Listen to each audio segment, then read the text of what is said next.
You feel it within seconds. A red light that takes one beat too long to turn green. A meeting that drones on a single minute past where it should have ended. A silence in conversation that stretches half a second further than comfortable. And almost before you notice, your hand is already moving toward your phone. You call this boredom and you treat it like an emergency. But the real answer is far stranger than that. Boredom is not some modern flaw invented by overstimulated brains and shrinking attention spans. It is ancient. It predates language. It predates fire.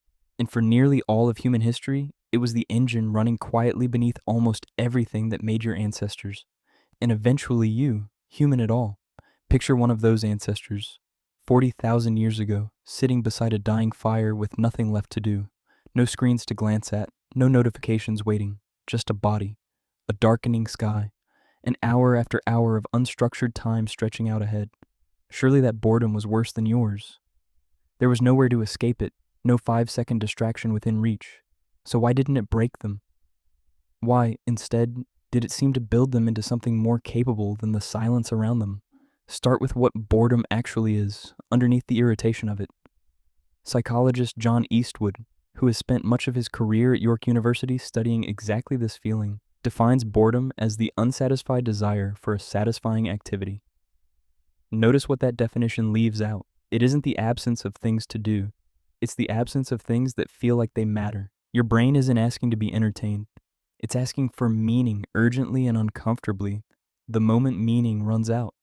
Now consider what happens when that demand goes unanswered for too long. In 2014, psychologist Timothy Wilson and a team at the University of Virginia ran an experiment that still makes people squirm when they hear about it. Volunteers were left completely alone in a bare room for 15 minutes with nothing to do but sit with their own thoughts. No phone, no book, no task.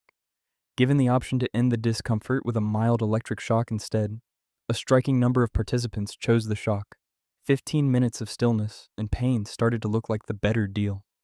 You already know that itch. It's the same one that pulls your thumb toward your phone the instant a line gets too long, or a show cuts to commercial. But your ancestors had no escape hatch waiting in their pocket. There was nothing to check, nothing to refresh. So where did that same restless itch go if it couldn't go into a screen? It went outward, into other people.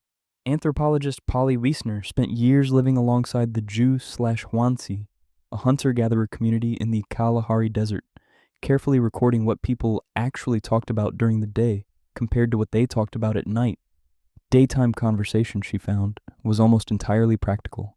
Complaints about a failed hunt, disputes over how meat should be shared, logistics for tomorrow. But once the sun dropped and a fire was lit, the subject changed completely. Talk turned to stories, myths about distant ancestors, tales of relatives in faraway camps, dangers survived, tricksters outwitted. By Wiessner's count, storytelling made up roughly 80% of nighttime conversation, compared to barely 6% during daylight hours. Why would the dark flip a switch like that? Because firelight created something close to mandatory boredom. There was no hunting after dark, no foraging, no tasks left worth doing. The mind had nowhere left to go but inward, and from there, outward into narrative. And those stories were never just entertainment to pass dead time. They taught children which berries would kill them and which wouldn't. They mapped water sources 2 valleys over. They modeled who could be trusted and who couldn't, wrapped in a form compelling enough to hold a child's attention by firelight until it stuck. Boredom, in other words, built the first classroom anyone ever sat inside of. It runs deeper than information transfer, too. Anthropologist Robin Dunbar, known for his research into the limits of human social bonds, has argued that this fireside storytelling did something even more foundational.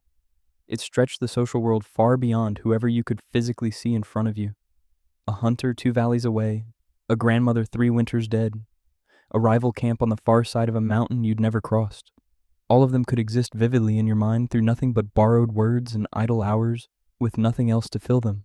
Your own capacity right now to feel loyalty to people you've never met, or grief for a stranger's story scrolling past on a screen, traces back to those same bored, firelit nights when imagination was the only entertainment on offer. Boredom didn't just produce stories either. It left marks you can still hold in.